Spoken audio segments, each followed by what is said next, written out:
नमस्कार।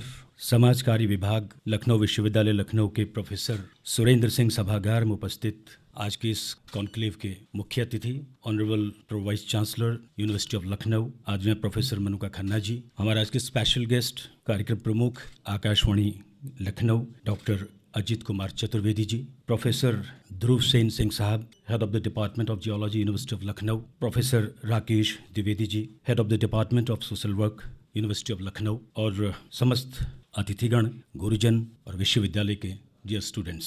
आकाशवाणी लखनऊ और समाज कार्य विभाग लखनऊ विश्वविद्यालय लखनऊ के संयुक्त तत्वावधान में आयोजित आज की इस संगोष्ठी में आप सबका हृदय तल से बहुत बहुत स्वागत है, अभिनंदन है। बहुत ही महत्वपूर्ण विषय है आज इस संगोष्ठी का, सतत विकास, चुनौतियां और संभावनाएं। 2 सत्र होंगे इस संगोष्ठी के, पहला इनॉग्रल सेशन और उसके बाद टेक्निकल सेशन। आइए आरंभ करते हैं आज के इस पहले सत्र का। मैं बड़े ही आदर भाव के साथ माइक्रोफोन पर आवाज़ दे रहा हूं समाज कार्य विभाग लखनऊ विश्वविद्यालय लखनऊ के विभागाध्यक्ष प्रोफेसर राकेश द्विवेदी जी आएँ और हमारे जो मेहमान हैं आज के संगोष्ठी में यहाँ उपस्थित हैं उनका स्वागत भी करें और साथ में आज की संगोष्ठी के बारे में भी विस्तार से बताएंगे professor Rakesh Dwivedi ji. Sustainable development challenges and prospects, इस विषय पर इस कॉन्क्लेव में जो कि लखनऊ विश्वविद्यालय के हमारे समाज कार्य विभाग में आयोजित हो रहा है, हम सबके मध्य में लखनऊ विश्वविद्यालय की माननीय प्रतिकुलपति प्रोफेसर मनका मैन, आपका मैं विभाग में हार्दिक स्वागत अभिनंदन करता हूं। हम सबके मध्य में विशिष्ट अतिथि के नाते आकाशवाणी के डॉक्टर अजीत चतुर्वेदी जी, मैं विभागाध्यक्ष होने के नाते आपका हार्दिक स्वागत अभिनंदन करता हूं। हम सबके मध्य में हमारे बड़े भाई प्रोफेसर ध्रुव सेन सिंह सर, जो कि पूरे विश्व में एक जाना पहचाना नाम है, आपका मैं हार्दिक स्वागत अभिनंदन करता हूं। तो मैं बताना चाहूंगा कि समाज कार्य सामाजिक विषयों से सरोकार रखने वाला एक विषय है। समाज में जो कुछ भी घटित हो रहा है उस पे पैनी नज़र जो हमारे समाज कार्य विभाग की, हमारे बच्चों की रहती है। अब वह जो घटनाएं हैं, विषय हैं, वह समाज को प्रभावित करते हैं। तो उस प्रभाव के पश्चात जो भी प्रभाव समाज में रहने वाले व्यक्तियों में पड़ता है उसका हम सभी अध्ययन करते हैं। और खासकर इसमें पूर्व में हम लोग कुछ मनोवैज्ञानिक पहलुओं पे ज़्यादा काम करते थे, ये वर्तमान में हम लोग जो है डेवलपमेंट अपॉर्चुनिटीज़ पे भी काम करने लगे हैं। और समाज कार्य मानने लगा है कि व्यक्ति को समस्या का समाधान ही सिर्फ करना समाज कार्य नहीं है, हमको व्यक्ति के विकास के अवसर देना जिसके द्वारा वो खुद ही अपना विकास कर सके। तो जैसा कि आज का विषय है सस्टेनेबल डेवलपमेंट गोल्स, क्योंकि पूर्व में हम सभी MDG के बारे में बात करते थे। 2012 के बाद में जब कॉन्फ्रेंस के बाद में ये तय हुआ 193 देशों के माध्यम से कि हम सभी जो SDG की तरफ जाएंगे, और जनवरी 2016 के पश्चात पूरे विश्व में 193 देशों ने ये तय किया कि हम सभी जो कुछ सस्टेनेबल डेवलपमेंट गोल्स बनाएंगे और उन गोल्स के साथ में कुछ एजेंडा को हम लोगों ने निर्धारित किया, उन एजेंडा को पाना है। तो इस दिशा में मुझे लगता है कि हम सभी को आगे बढ़ना चाहिए। जैसा कि नाम से ही जानते, सतत विकास, ऐसा विकास जो कि लगातार चलने वाला हो। इस विकास को कैसे हम समझेंगे, आज वर्तमान में जो भी हम संसाधनों का उपयोग कर रहे हैं वो संसाधन कैसे हमको प्रभावित करें, साथ ही साथ भविष्य में आने वाली जो हमारी जनरेशन है उसको किस प्रकार जो है वो उनको मिल सके, ये हमारी एक नैतिक जिम्मेदारी है। तो इस संगोष्ठी के माध्यम से इनॉग्रल सत्र में हम सभी इन विषयों पर कुछ चर्चा करेंगे। तो मुझे लगता है कि आज इस कॉन्क्लेव का जो आयोजन हम लोगों ने आकाशवाणी के साथ में किया है तो वो सफल होगा। धन्यवाद। बहुत धन्यवाद प्रोफेसर राकेश द्विवेदी जी। किसी ने क्या खूब कहा, the great people do not do different things, they do things differently. अपनी कोशिशों, अपने विशिष्ट कार्यशैली के लिए जाने जाते हैं आकाशवाणी लखनऊ के कार्यक्रम प्रमुख डॉक्टर अजीत चतुर्वेदी जी। सतत विकास की जो प्रक्रिया है और इस विकास की प्रक्रिया से जुड़ा हुआ आकाशवाणी आज सामाजिक कार्य से सरोकार रख रहा है और इसी प्रक्रिया में हम जुड़ रहे हैं आपसे। समाज के वो हर अंग जो कहीं हमारे समाज को प्रभावित करते हैं वो सस्टेनेबल डेवलपमेंट गोल यानी SDG में उसे शामिल किया गया है। चाहे वो सामाजिक असमानता की बात हो, सामाजिक सुरक्षा की बात हो, चाहे वो स्वास्थ्य की बात हो, चाहे वो खेती किसानी के टिकाऊपन की बात हो, भूखमरी की बात, लेकिन पूरे विश्व में 17 गोल निर्धारित किए गए लक्ष्य और उन लक्ष्यों पर कार्य हम इस दिशा में यह भाव लेके कर रहे हैं। हमारी संकल्पना ये है कि लोग जागृत होंगे, सुविधाएं हैं, योजनाएं हैं, लोग भी हैं, व्यवस्था भी है, बस हमें जगना होता है और जागृत अवस्था में ही व्यक्ति पाता है। एक चेतना को जागृत करने का प्रयास आकाशवाणी शुरू से करता आ रहा है और हमारा जो लोगो है, अगर आपने देखा होगा आकाशवाणी में तो लिखा तो बहुजन हिताय बहुजन सुखाय, यानी सभी के हित के लिए, सभी के सुख के लिए निरंतर कार्य करता है हमारा ये विभाग। अब चूंकि आज की तारीख में बहुत बड़ी डिमांड है कि सस्टेनेबल डेवलपमेंट गोल पे काम करने के लिए लोगों को जगाया जाए। आकाशवाणी विश्वविद्यालय तक इसलिए पहुंचा है कि यहाँ अगर शोधार्थी, विद्यार्थी, बहुत सारे विद्वत समाज के लोग हैं, अगर वो निरंतर जुड़ते रहेंगे इन विकास प्रक्रियाओं से, संचार माध्यमों से, कम्युनिकेशन के हिसाब से जब चीजें पहुंचती जाएंगी असंख्य लोगों तक, तो लोगों के अंदर विकास से जुड़ने की एक लालसा जो है वो और बलवती होगी। समाज बदल रहा है और एक सशक्त भारत जो 2047 में विकसित भारत का सपना है वो शायद हम सब साकार कर सकें। आइए मिलकर हम जुड़ें समाज बदलने के लिए, खुद को बदलने के लिए और एक विकसित भारत के सपने को साकार करने के लिए SDG यानी सस्टेनेबल डेवलपमेंट गोल, सतत विकास की प्रक्रिया के लिए जो चुनौतियां हैं और उन चुनौतियों से निपटने के लिए जो संभावनाएं हैं, इन पर एक अच्छा अपने विचार रखें। बहुत बहुत धन्यवाद कार्यक्रम प्रमुख आकाशवाणी लखनऊ डॉक्टर अजीत कुमार चतुर्वेदी जी। गरीबी खत्म करना, अच्छे स्वास्थ्य की कामना करना, गुणवत्तापरक शिक्षा, लैंगिक समानता, उद्योग, नवाचार, बुनियादी ढांचा, सामुदायिक विकास सहित अनेक ऐसे लक्ष्य निर्धारित हैं सतत विकास के। कैसे इन लक्ष्य को हम मंजिल तक पहुंचा सकेंगे, एक विकसित राष्ट्र की जो कल्पना हम कर रहे हैं वो कैसे पूरी होगी, इन तमाम बिंदुओं पर विस्तार से चर्चा के लिए अब मैं उन्हें बुला रहा हूं जो यकीनी तौर पर किसी परिचय के मोहताज नहीं है, जिन्होंने देश और विदेश में अपनी कार्यशैली से, अपनी कुशलता से, अपनी लगन से, अपनी विशिष्ट शैली से ऐसी सेवा की जो हमेशा सदियों सदियों तक याद की जाएगी। इससे पहले जिन्होंने IIT कानपुर में अपनी सेवाएं दी हैं और ये कितने बड़े सौभाग्य की बात है कि अंटार्कटिका में जो मिशन गया था उसके एक सदस्य के रूप में आप रहे। उत्तर प्रदेश सरकार ने आपको अपने अनुकरणीय योगदान के लिए विज्ञान रत्न अवार्ड से नवाजा और उसके बाद सरस्वती सम्मान और साथ में शिक्षक श्री उत्तर प्रदेश सरकार ने आपके नाम किए और ये मोतबर और बड़ा श्रद्धेय नाम है प्रोफेसर ध्रुव सेन सिंह।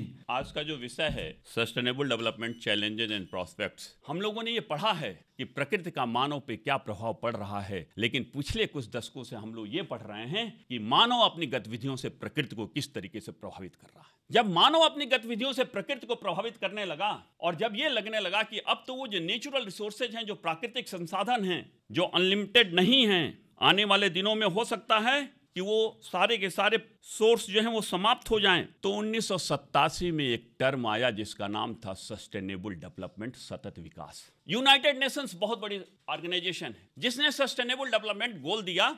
उसी यूनाइटेड नेशंस ने 1987 में एक कॉन्फ्रेंस कराई इकोनॉमिक्स एंड डेवलपमेंट की और उसकी जो रिपोर्ट थी कॉमन फ्यूचर, उस कॉमन फ्यूचर के रिपोर्ट में सस्टेनेबल डेवलपमेंट की बात कही गई थी। ऐसी बात क्यों आई? क्योंकि दिनकर जी ने बड़ा अच्छा लिखा है कि रात यूं कहने लगा मुझसे गगन का चांद, आदमी भी क्या अनोखा जीव होता है, और उलझने अपनी बनाकर आप ही फंसता और फिर बेचैन हो जगता न सोता है।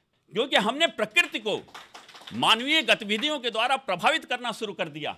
ग्रीन रिवॉल्यूशन के चक्कर में हमने लैंड को पोल्यूट कर दिया। वह वायुमंडल, जिस वायुमंडल में आप हम सांस ले रहे हैं, जिसके बिना कि जीवन संभव नहीं है, उस वायुमंडल को भी हमने प्रदूषित कर दिया। इसीलिए जहां पे सिर्फ एक बात होती थी कि सारी की सारी चीजें जो हैं प्रकृति प्रदत्त हैं और प्रकृति से नियंत्रित हैं, वहीं पे एक नया टर्म आ गया कि सारी की सारी चीजें मानव जनित गतिविधियों से भी नियंत्रित होती हैं। और जैसे ही मानव जनित गतिविधियां आ गई, वैसे ही 1987 में सस्टेनेबल डेवलपमेंट, सतत विकास का एक कॉन्सेप्ट आया। ये कॉन्सेप्ट क्यों आया? क्योंकि जो चैलेंजेस हैं वो चैलेंजेस यही हैं कि जो हमारे नेचुरल रिसोर्सेज हैं, जिसको बनने में हजारों और करोड़ों साल लगते हैं, क्योंकि पानी बनाने की एक ही फैक्ट्री है, वह है बरसात। बरसात का वह पानी ही हम प्रयोग करते हैं पीने के लिए, जो जमीन के अंदर चला जाता है, जो ग्राउंड वाटर बन जाता है। कहीं ऐसा तो नहीं कि ये प्राकृतिक संसाधन जिस तरीके से हम इसका उपभोग कर रहे हैं, ये हमारे ही जीवन काल में समाप्त हो जाए और आने वाली पीढ़ी के लिए कुछ बचे ही नहीं। इसीलिए ये टर्म दिया गया सस्टेनेबल डेवलपमेंट, क्योंकि हम इन प्राकृतिक संसाधनों का प्रयोग तो करें,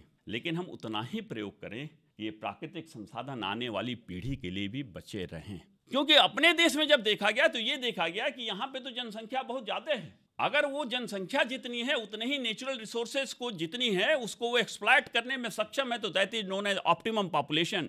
लेकिन अगर जनसंख्या बहुत ज्यादा है और नेचुरल रिसोर्सेज सीमित हैं, तो that is known as overpopulation. और जनसंख्या बहुत कम है और प्राकृतिक संसाधन ज्यादा हैं, तो that is known as underpopulation. हमें लगता है कि हमारे यहाँ जो ओवर पॉपुलेशन की समस्या है, जिस तरीके से हम वर्तमान समय में अपने प्राकृतिक संसाधनों से जूझ रहे हैं, तो ये प्राकृतिक संसाधन कंटिन्यूअसली डिप्लीट होते जा रहे हैं। That is one of the major challenge before us. दूसरा चैलेंज निश्चित रूप से एक जनसंख्या का है, और तीसरा चैलेंज बहुत बड़ा है जो जलवायु परिवर्तन का है, क्योंकि जलवायु लगातार परिवर्तित होती जा रही है और लगातार ग्रीन हाउस गैसेस का इमिशन बढ़ता जा रहा है, जिसके कारण कि आने वाले दिनों में जो आईपीसीसी, फिर यूनाइटेड नेशंस ने आईपीसीसी ने ये बोला था कि 2030 तक इस पूरे विश्व की मौसम और जलवायु बहुत ही बुरी तरीके से प्रभावित हो जाएगी, जिसके कारण बहुत से जीव जंतु विलुप्त हो जाएंगे। सस्टेनेबल डेवलपमेंट गोल्स जो 17 गोल्स हैं, चौथा एजुकेशन है, इसका 13वां जो है वो क्लाइमेट चेंज है। तो ये जो मेजर चैलेंजेस हैं क्लाइमेट चेंज का, डिप्लीशन ऑफ नेचुरल रिसोर्सेज का और पॉपुलेशन का, लेकिन प्रोस्पेक्ट्स क्या हैं? बहुत ही अच्छे प्रोस्पेक्ट्स हैं। अगर डिप्लीट हो रहे हैं प्राकृतिक संसाधन, अगर फॉसिल फ्यूल्स की कमी होती जा रही है, कोल पेट्रोलियम गैस की कमी होती जा रही है, अगर हम ऊर्जा का पैदावार नहीं कर पा रहे हैं, उसका प्रोडक्शन नहीं कर पा रहे हैं, तो हमारा देश विकसित कैसे होगा? तो हम लोगों को पता है कि पहले जो एक देश विकसित की कल्पना की जाती थी, पहले पेपर गोल्ड से की जाती थी, बाद में वो एसडीआर से की जाने लगी, स्पेशल ड्राइंग राइट। लेकिन वर्तमान समय में कौन सा देश विकसित है? ये per capita consumption of energy से की जाती है। अब per capita consumption of energy कैसे बढ़े? जब कोल पेट्रोलियम गैस जैसे ही as soon as we extract the energy from the resources, they deplete from the system, from the natural system, and at the same time they pollute the environment. तो हमको sustainable development में environmental sustainability की बात करनी है, हमको economic sustainability की बात करनी है, हमको सोशल सस्टेनेबिलिटी की बात करनी है, और इस तरीके से करनी है कि हम तो उस देश के रहने वाले हैं जिस देश के की रीति रिवाज और संस्कारों में प्रकृति के संरक्षण की बात कही गई है। हमारे देश के संविधान में directive principle of state policy और फंडामेंटल ड्यूटी दो जगहों पे,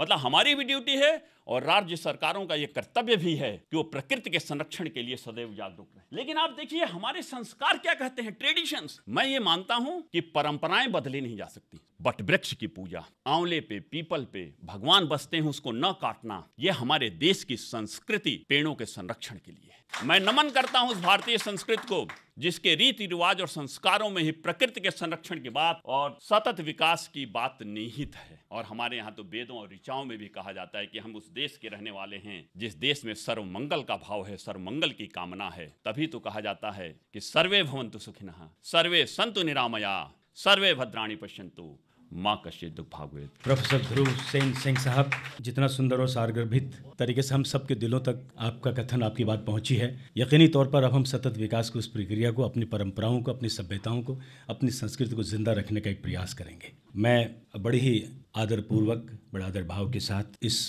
माइक्रोफोन पर आवाज़ दे रहा हूँ आज की honourable chief guest, honourable pro vice chancellor university of Lucknow, professor Manuka Khanna ji को। ध्रुव सेन जी को सुनने के बाद I think we have already got the whole concept ready. उस समय और आज के हालात में फर्क बहुत सारा आया है। वो ये फर्क आ गया है कि पहले हम लोग एनवायरमेंटल सस्टेनेबिलिटी को जब देखते थे तो नॉर्थ साउथ डिवाइड के बारे में ज्यादा एम्फेसिस होती थी कि जो विकसित देश हैं उनका क्या नजरिया है सस्टेनेबिलिटी के बारे में और साउथ का क्या नजरिया है, और उन दोनों के बीच में एक बहुत बड़ी खाई नजर आती थी। बल्कि 90s में जितने हमारे रिसर्च स्कॉलर्स ने काम किया या जो आर्टिकल्स खुद भी हमने उस क्षेत्र में लिखे, हम लोग की एम्फेसिस इस बात पे होती थी कि किस प्रकार से उत्तर और दक्षिण के देशों में एक अंतर नजर आ रहा है, और काफी चीजों में हम लोग कोशिश करते थे कि नॉर्थ के डेवलप्ड स्ट्रक्चर्स को ध्यान में रखते हुए साउथ को वैसे विकसित किया जाए। साउथ मतलब हम लोग जिनको कि विकासशील देश कहते हैं, या एक समय में वो अंडर डेवलप्ड कहलाते थे, अब डेवलपिंग कंट्रीज कहलाते हैं, उनको हमेशा कहा जाता था कि उन्हें गाइडेंस लेनी है। अब दुनिया हमारी तरफ देख रही है, यानी कि जो विकासशील देश है और पर्टिकुलरली हिंदुस्तान की संस्कृति सभ्यता की ओर देख रही है कि इस सस्टेनेबिलिटी की यात्रा में अब लीडिंग रोल कहीं ना कहीं भारत को या भारत की संस्कृति को लेना है, क्योंकि हम लोग बहुत कुछ ऐसा दे पा रहे हैं विश्व को जिसमें कि हम दिखा रहे हैं कि सदियों से हम सस्टेनेबिलिटी के लिए काम कर रहे थे। हमारी संस्कृति उसी दिशा में बनी हुई थी। हर घर में तुलसी का पौधा होना, उसकी एक अहमियत थी धार्मिक आधार पे। जब कोरोना का काल आया तो यही तुलसी का पौधा एक और नजरिए से देखा जाने लग गया। या घर में लोग धनिया पुदीना उगा लेते थे थोड़ा सा टेस्ट बढ़ाने के लिए, लेकिन इफ आई रिमेम्बर करेक्टली हम लोग सब ने उस धनिया पुदीने को उगाना जो शुरू किया है वो कोरोना में ज्यादा हद तक किया, क्योंकि उस पीरियड में कहा गया कि और कुछ नहीं तो ये छोटे छोटे पौधे ही हम अपनी सस्टेनेबिलिटी के लिए, अपने को अलाइव रखने के लिए इस्तेमाल कर सकते हैं। या बहुत से ऐसे यज्ञ होने लगे, बहुत से ऐसे धूप जलाई जाने लग गई उस पीरियड में जब ये एक महामारी फैली हुई थी, क्योंकि हमको लगा कि उसकी स्मेल से हम शायद वायरस को भगा सकते हैं। लेकिन ये सब हमारे एक समय में जीवन का हिस्सा थे। जो जीवन शैली थी भारत की, उसको रिवाइव करना है। और दूसरी चीज हमें ये भी ध्यान में रखनी है कि जो हमारी हिस्ट्री है वो भी यही प्रूव करती है कि हमने प्रकृति से लिया था, प्रकृति से अपने जीवन का प्रारंभ किया, तो उस प्रकृति को उसी हद तक हमें महत्व देते रहना है ताकि हमारा जीवन चलता रह सके। लेकिन आज के समय में लगता है कि हम लोग को जिस विचार पे वापस जाना है वो शायद ये है, जो अपॉर्चुनिटीज की बात आ रही है या आगे संभावनाओं की बात आ रही है, कि हम लोग उस कॉन्सेप्ट को यूज करें कि हम लोग रिसाइकिल करें, रीयूज करें, शेयर करें और मिलकर एक साधन का प्रयोग करें, जिसके के लिए काफी बार सस्टेनेबिलिटी में पूलिंग ऑफ व्हीकल्स की भी बात आ रही है, ज्यादा हद तक पैदल यात्रा करने की बात आ रही है, चलने की बात आ रही है, साइकिल चलाने की बात आ रही है। और फिर उसको डॉक्टर्स कहीं ना कहीं या साइंटिस्ट प्रूव कर दे रहे हैं कि ये सब जो साधन है वो न केवल सस्टेनेबिलिटी के लिए जरूरी है, आपके अपने सस्टेनेंस के लिए भी जरूरी है। जो बचना है वो ओवर पॉपुलेशन से बचना है, बीमारियों से बचना है। पूरे कॉन्सेप्ट में सस्टेनेबिलिटी के कहीं ना कहीं हम लोग को ये भी ध्यान में रखना है कि sustainability of our resources as well as of ourselves, हमें अपने ह्यूमन बीइंग्स को भी सस्टेनेबल बनाना है। But I just like to end with that कि ह्यूमन बीइंग्स को अपनी सस्टेनेंस का भी सोचना है, क्योंकि जो रिसोर्सेज हैं वो कम हो रहे हैं, बहुत सारे विश्व स्तर पर बातें हो रही हैं, लेकिन अगर हम लोग प्रकृति से अपने को करीब रखें, कम से कम मशीनीकरण हो हमारे जीवन का, तो मुझे लगता है सस्टेनेबिलिटी के लिए वो एक अच्छी राह रहेगी। बहुत बहुत धन्यवाद। आज की इस संगोष्ठी के मुख्य अतिथि honourable pro vice chancellor university of Lucknow आदरणीय प्रोफेसर मनुका खन्ना जी। अब आपके सामने है doctor Roli Mishra, professor in the department of economics, university of Lucknow. मैं आपसे एक अनुभव साझा करती हूँ अपना। जो सस्टेनेबल डेवलपमेंट प्रैक्टिस, एक ज़ीरो वैली है अरुणाचल प्रदेश में, वहाँ पे एक आपातानी ट्राइब है। अब उस आपातानी ट्राइब की जो खासियत है, उसका सस्टेनेबल डेवलपमेंट से तो रिलेशन नहीं है, बट आपातानी ट्राइब इतनी, उसकी एक खूबी है, अगर आप इंटरनेट पे सर्च करेंगे और तस्वीर सर्च करेंगे खास करके आपातानी महिलाओं की, उनका जब आप चेहरा देखेंगे, जो बहुत पुरानी आपातानी महिलाएँ हैं, जो 100 वर्ष पुरानी हैं, 90 वर्ष से ज़्यादा उनकी उम्र है, जब आप उनको देखेंगी तो आपको उनके नाक में भी वुडन प्लग्स दिखाई देंगे और कानों में भी दिखाई देंगे, और उनका यहाँ पे चिन पे एक स्पेसिफिक टैटूइंग हो रखी होती है, और उसका एक इतिहास है जिसका एज सच सस्टेनेबल डेवलपमेंट से रिलेटेड नहीं है, बट क्योंकि वो एक सस्टेनेबल डेवलपमेंट प्रैक्टिस में इन्वॉल्व है तो इसलिए वो जिक्र कर रहे हैं। वहाँ पे एक निशी ट्राइब भी हुआ करती है, जो पहले आपातानी महिलाओं को उठा करके, जब ट्राइबल वॉर्स होती थी तो उसमें उठा करके ले जाते थे, और वहाँ पर अपनी उनकी महिलाएँ बहुत सुंदर थीं, तो उनकी उस सुंदरता को कम करने के लिए बहुत बड़े बड़े नाक में लकड़ी के प्लग्स उन्होंने ठुकवाने शुरू कर दिए, और एक कांटे से उनके चिन पे जो है वो टैटू बनाना शुरू कर दिया, जिससे वो कम सुंदर दिखें। पर मज़े की बात यह है कि जब आप जाकर के उनसे मिलेंगे तो वो आज भी उतनी ही खूबसूरत है। हालांकि 1970 में उनकी ट्राइब में ये एक रूल पास किया गया कि अब कोई भी जो लड़की होगी उसको इस तरह की टैटूइंग से कम सुंदर बनाने की कोई भी प्रक्रिया नहीं की जाएगी। जो ज़ीरो वैली है अरुणाचल प्रदेश में, वो एक यूनेस्को की वर्ल्ड हेरिटेज साइट है। वो इसलिए है क्योंकि वहाँ पे वेट राइस कल्टीवेशन जो है वो प्रैक्टिस हो रहा है। अब उसकी खूबी ये है कि आपातानी जो है उन्होंने अपना जो खेत है उसको इस तरह से बना रखा है कि एक तो वो एक एक सैपलिंग जो है वो प्लांट करते हैं राइस की, जैसे हम लोग यहाँ पे पूरे पूरे गुच्छे जो है वो लगा दिए जाते हैं, वो एक एक सैपलिंग प्लांट करते हैं और उसमें वो मछली डाल देते हैं। मछली क्या करती है, उनके इंसेक्ट्स को खाती है, और वहाँ पे कोई भी पेस्टिसाइड का और इंसेक्टिसाइड का इस्तेमाल नहीं किया जाता है। ये फील्ड सर्वे में जब गए तो वहाँ पे उन लोगों से जब बातचीत की तो पता चला, और इनका स्लोगन है कि आपातानी का खेत इतना साफ होना चाहिए भले ही उसका घर उतना साफ ना हो। मतलब that is the importance which they are giving to their agricultural fields. और जब आप वहाँ पे जाकर के देखेंगे तो उनका जो धान है उसकी जो खुशबू है और उसका जो स्वाद है वो अपने आप में बहुत बेहतरीन है, और इसीलिए उसको वर्ल्ड हेरिटेज साइट घोषित किया, क्योंकि वर्षों से वो लोग इस तरह का सस्टेनेबल प्रैक्टिस कर रहे हैं, अपने कृषि के माध्यम से उस एरिया को को वो सस्टेनेबल बना रहे हैं। एक चीज वो और करते हैं, जो बैम्बू है, जब उसकी वो एक घास काटते हैं तो उसके बदले में वो 3 घास प्लांट करते हैं। This is how they are integrating that agro forestry into their agriculture sector. दूसरा जो इंसिडेंट है वो है माजुली आइलैंड का। आप लोगों ने सबने नाम सुना होगा, असम में। माजुली आइलैंड में एक कुमार कम्युनिटी है जो कि मिट्टी से वो बनाती है अपने बर्तन, उसको कुमार माती बोलते हैं वो, और जो वो मिट्टी वो निकालते हैं उसको कुमार माती ही बोला जाता है। माजुली आइलैंड जो है वो क्योंकि क्लाइमेट चेंज का प्रभाव है तो उससे वो सिकुड़ता चला जा रहा है और लगभग 1500 स्क्वायर किलोमीटर वर्ग का दायरा सिमट करके लगभग 484 के आसपास आ चुका है। इतना ज़बरदस्त जो है वो उसमें मौसम के परिवर्तन का फ़र्क पड़ रहा है। अब ब्रह्मपुत्र की कटान होती है। ब्रह्मपुत्र की कटान में क्या हो रहा है कि मिट्टी जो है वो कट रही है, और जो कुमार माती है वो पहले 20 फुट जाकर के उस मिट्टी को निकालते थे और उससे वो अपनी टेकली बनाते थे, जिसको हम हड़िया बोलते हैं यहाँ की भाषा में। अब उनको उसी मिट्टी को ले जाने के लिए 40 फीट नीचे जाना पड़ रहा है। Now this is the impact of climate change. अब वहाँ पे जो जियोलॉजिस्ट हैं और जो एनवायरमेंटलिस्ट हैं उन्होंने उनके इस मिट्टी खनन पे बैन लगा दिया है। तीसरा, सुंदरबन डेल्टा, सबने सुना होगा सुंदरबन डेल्टा, वो धीरे धीरे सिकुड़ रहा है। और डेल्टा जो हैं वो किस लिए हमारे लिए इंपॉर्टेंट है, और जो वेट लैंड जो हैं वो किस लिए इंपॉर्टेंट हैं। वेट लैंड में वो कार्बन डाइऑक्साइड ट्रैप करते, सिमिलरली जो सुंदरबन हैं वो भी कार्बन डाइऑक्साइड को ट्रैप करते हैं और एनवायरनमेंट को क्लीन करते हैं। जो ये वायु का प्रभाव है उससे ये भी जो है धीरे धीरे कम होते चले जा रहे हैं। और जो वेट लैंड है वहाँ पे अगर आप उस एरिया में जाएं तो उसको बील बोलते हैं, और वो हमेशा उनकी एक मान्यता है कि जब आप उस बील से जाकर के कोई भी अपनी विश मांगेंगे तो वो आपकी पूरी हो जाएगी, और वो पूरी होती भी, और उसको वो भक्ति बील बोलते हैं।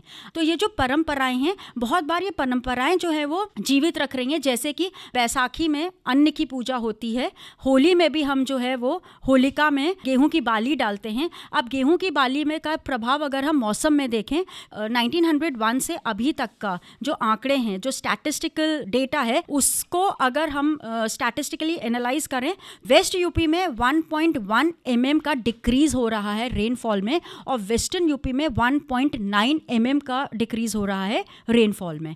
तो ये जो आपकी जो फ्लडिंग है, ये फ्लडिंग जो है वो westernised part of the country में ज़्यादा जा रही है। आपने सुना होगा राजस्थान में बाढ़ आ गई। राजस्थान में वैसे बाढ़ नहीं आती थी और पंजाब में सूखा नहीं पड़ता था, बट वहाँ पे डिजर्टिफिकेशन हो रहा है और वहाँ पे फ्लडिंग हो रही है। ये जो क्लाइमेट चेंज का प्रभाव है, और क्लाइमेट चेंज का प्रभाव यदि हम कृषि के क्षेत्र में देखें तो हम कैसे देखेंगे, हम उसको ग्राउंड वाटर के थ्रू देख सकते हैं। अब आपका ग्राउंड वाटर धीरे धीरे नीचे जा रहा है, आपकी जो रेनफॉल है वो क्लाइमेट चेंज की वजह से इरेटिक हो रही है और उसका एक पैटर्न बदल रहा है। अब जब हम कृषि की बात आ रहे हैं तो क्या है, गेहूं की बाली का या तो दाना छोटा हो रहा है, या उसमें मॉइस्चर कम हो रहा है, या उसका स्वाद बदल रहा है। और इस ग्रीन रेवोल्यूशन की प्रक्रिया में, जिसको हम हरित क्रांति के रूप में बहुत बहुत ज्यादा सेलिब्रेट करते हैं, 1 लाख वैरायटी राइस की वो लुप्त हो गई, जो इंडिजीनियस वैरायटी थी। हम लोग जब सर्वे पे जाते हैं और किसानों से पूछते हैं कि आपकी कौन सी इंडिजीनियस प्रैक्टिसेस हैं इस सस्टेनेबिलिटी को सस्टेन करने के लिए, तो उनके पास कोई जवाब नहीं होता, उनके पास कोई प्रैक्टिस नहीं है, क्योंकि उनके पास सीड ही नहीं है, वो बीज ही नहीं है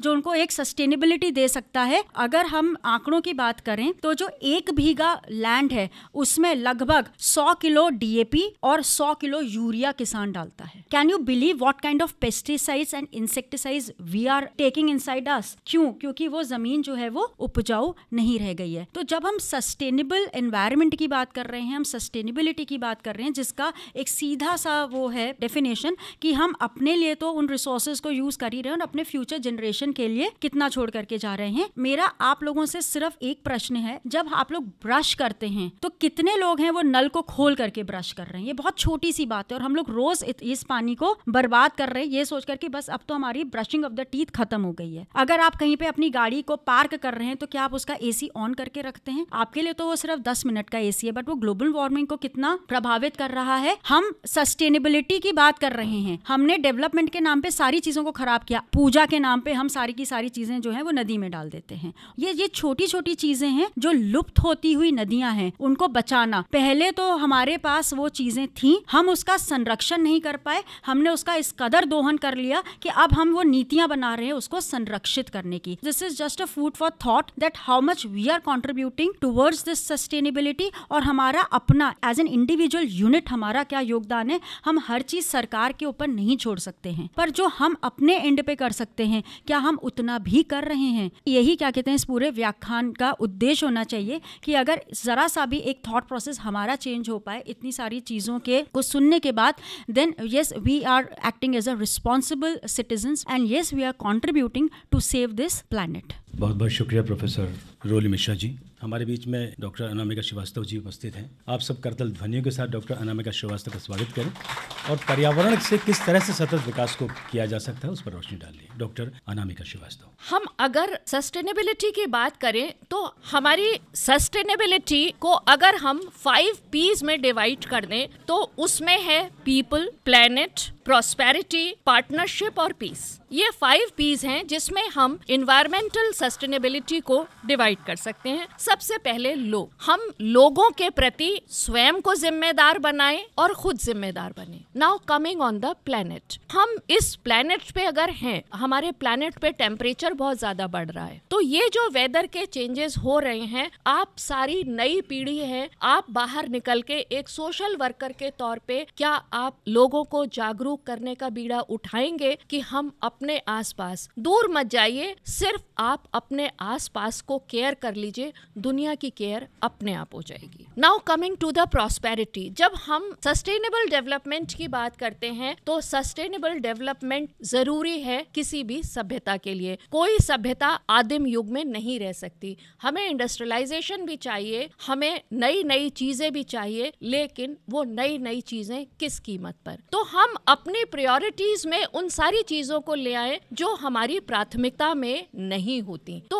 आप सब आज ये प्रण करें जितना संभव होगा आप प्लास्टिक का इस्तेमाल नहीं करेंगे। क्या हम ऐसा कर सकते हैं कि हम सिर्फ जरूरत के हिसाब से अपनी चीजें लें? मुझे उम्मीद है कि यहाँ जितने लोग बैठे हैं कम से कम अपने आसपास 2-2, 4-4 लोगों को जरूर इस बात के लिए जागरूक करेंगे कि आपके पास उतना ही होना चाहिए जो आपकी जरूरत हो। बहुत बहुत धन्यवाद डॉक्टर अनामिका श्रीवास्तव जी। अब मैं आमंत्रित कर रहा हूँ शोध छात्रा मंजरी तिवारी को। तो जो मेरा टॉपिक है वो है सस्टेनेबल कंजप्शन एंड प्रोडक्शन। मैं डेली लाइफ से जुड़ी हुई चीज़ों के बारे में बात करना चाहूँगी। डेली लाइफ में अगर हम सभी देखते हैं तो हमारे लिए सबसे इम्पॉर्टेंट क्या चीज़ है? एक है पानी, दूसरा है खाना और शुद्ध हवा। लेकिन सबसे ज़्यादा जो वेस्टेज होता है वो होता है पानी का, आपका फूड। और इसका मेन कारण है कि हम अपनी डेली लाइफ की प्रैक्टिसेस में क्या यूज़ कर रहे हैं, कैसे कर रहे हैं। हम उस चीज़ को ध्यान में रख रहे हैं कि जो हम कंजम्पशन कर रहे हैं उसके बाद उसका प्रोडक्शन किस तौर पे निकल रहा है। अगर हम बात करें फूड, बहुत नॉर्मल चीज़ है। कई बार ऐसा होता है कि आप आवश्यकता से अधिक खाना आप ले लेते हैं या फिर शादियों में खाना लेते हैं, घर में भी, लेकिन बाद में क्या होता है जब आपको वो एक्स्ट्रा लगता है आप फेंक देते हो। कभी आपने सोचा है कि वो पूरा साइकिल जो एक किसान उसे उगाने में लगाता है, जितना पानी उसमें लगता है, एग्रीकल्चर से संबंधित जो भी चीज़ें हैं उसमें लगती हैं, उसमें क्या मशीनें यूज हो रही हैं, उसके थ्रू कितना पॉल्यूशन सारी चीज़ें हो रही हैं, और आप उस खाने को ऐसे ही फेंक देते हो। तो क्या हम इस प्रैक्टिस को कुछ अच्छा नहीं कर सकते हैं, सुधार नहीं सकते हैं? इस पे हम काम कर नहीं सकते हैं? जरूर कर सकते हैं। पानी गिर रहा है बट हम उसको ध्यान में नहीं रखते हैं। अभी मैंने एक रिपोर्ट देखा था ग्लोबल फुटप्रिंट नेटवर्क का, वहां पे कहा गया है कि जिस तरीके से हम संसाधनों का दोहन कर रहे हैं, यूज कर रहे हैं, 2050 तक ये स्थिति आ जाएगी कि जितना संसाधन अभी हमारी पृथ्वी पर है उसका 3 गुना हमें वापस चाहिए होगा। तो वो कैसे आएगा?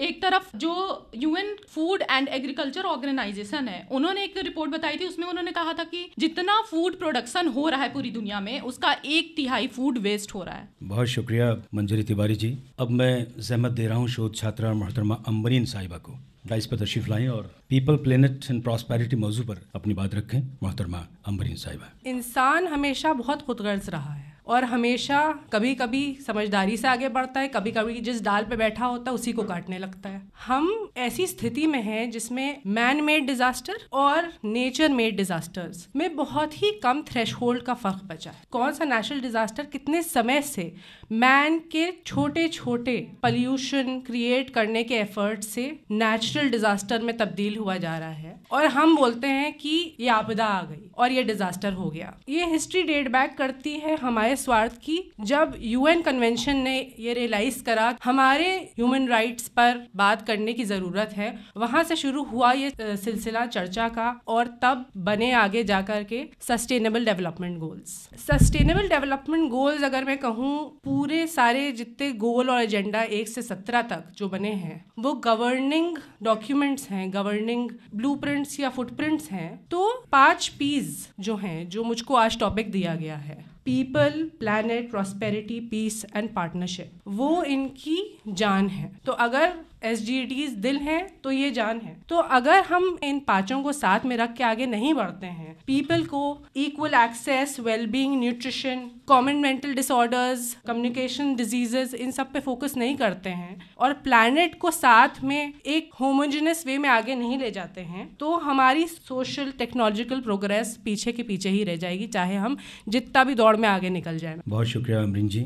Importance of social work education in sustainable development, इस विषय पर अपनी बात रखने के लिए मैं डाइस पर बुला रहा हूँ शिवांगी त्रिवेदी जी को। Before I dive into this topic ahead, let me quote the definition of social work. Social work is a practice-based profession and an academic discipline that promotes social change and development, social cohesion, and empowerment and liberation of people. So, it is very obvious that the discipline of social work has been collaborating with the social development since ages. And now the most prominent question which arises that what kind of development should be there. So in the globally and technologically advanced era we have entered in, wherein every natural accessories have been put at stake somewhere or the other, only the sustainable development can lead us to our dream desires and objectives. Now there's one more question which arises, that what are the actual loopholes which instigate social workers to talk about the sustainable development, which is the need of the hour. First of all, there is the grave environmental crisis. The development which is happening is not only destroying the basis of life on our planet, it also threatens the world's population on a very larger level. Second is the social crisis, that is the existing inequality and extreme poverty. People least responsible for the environmental crisis are most affected by them, have least resources to reverse the situation, and are less likely to be reached by the countermeasures. Social workers, whether they are employed or volunteering in social services or community workers, have developed several methods and techniques such as individual and family counseling, group and community work, childcare and social educational work, training and capacity building, lobbying for human rights. Actually, the list is endless. And there are some specific SDG goals in which social workers can contribute, like SDG 1, which is no poverty, SDG 3, good health and well-being, SDG 4, quality education, SDG 5, gender equality, SDG 10, reduced inequalities, and SDG 13, climate change. With this, I rest my case here. Thank you very much. बहुत धन्यवाद Shivani Trivedi ji. Climate changes and sustainable development, इस विषय पर अपनी बात आप तक पहुंचाने के लिए मैं आवाज़ दे रहा हूँ शोध छात्र श्री कृतिक राज। मैं ये बताना चाहता हूँ कि इन्वायरमेंट आज का विषय नहीं है, इन्वायरमेंट हमारा वैदिक टाइम का विषय था। क्योंकि जब हम बात करते हैं, जब रावण सीता माँ को हरण करके ले जाता है और अपने यहाँ रखा है, तो सीता माँ जो अपना जीवन यापन कर रही हैं वो एक वृक्ष के नीचे कर रही हैं, तो वृक्ष के वहाँ भी जिक्र किया गया। फिर दूसरी बात करें तो हम बात करते हैं लक्ष्मण जी को जब बाण लगता है, और तब संजीवनी बूटी की बात की जाती है। जो हनुमान जी हैं वो संजीवनी बूटी लाने पहाड़ की तरफ जाते हैं और संजीवनी बूटी लेकर आते हैं। एक छोटी सी कोट में बोलना चाहूँगा कि our house is on fire, I am here to say our house is on fire. हम कह रहे हैं कि हमारे घर आग लगी है और हम इंतजार कर रहे हैं कहने की, जबकि बचाने के बजाय। निश्चित रूप से एक सशक्त भारत, एक विकसित भारत के निर्माण में हम सब की बड़ी महत्वपूर्ण जिम्मेदारी है। इसका निर्वहन हम सबको बहुत जिम्मेदारी के साथ करना होगा। और आप सब अतिथियों का, स्टूडेंट्स का, रेस्पेक्टेड टीचर्स का और हमारे सभी मेहमानों का एक बार फिर से बहुत बहुत शुक्रिया, बहुत बहुत धन्यवाद। आकाशवाणी लखनऊ और समाज कार्य विभाग लखनऊ विश्वविद्यालय लखनऊ के संयुक्त तत्वावधान में आयोजित सतत विकास चुनौतियां और संभावना विषय पर आज की संगोष्ठी का अब समापन होता है। हमारा मकसद होना चाहिए कि ना आए लब पे तो कागज़ पे लिख दिया जाए, किसी ख्याल को मायूस क्यों किया जाए, और किसी पे मरने मिटने से फ़ायदा क्या, किसी पे मरने मिटने से फ़ायदा क्या, मज़ा तो जब है किसी के लिए जिया जाए। आप सबका बहुत बहुत धन्यवाद। जय हिंद, जय भारत।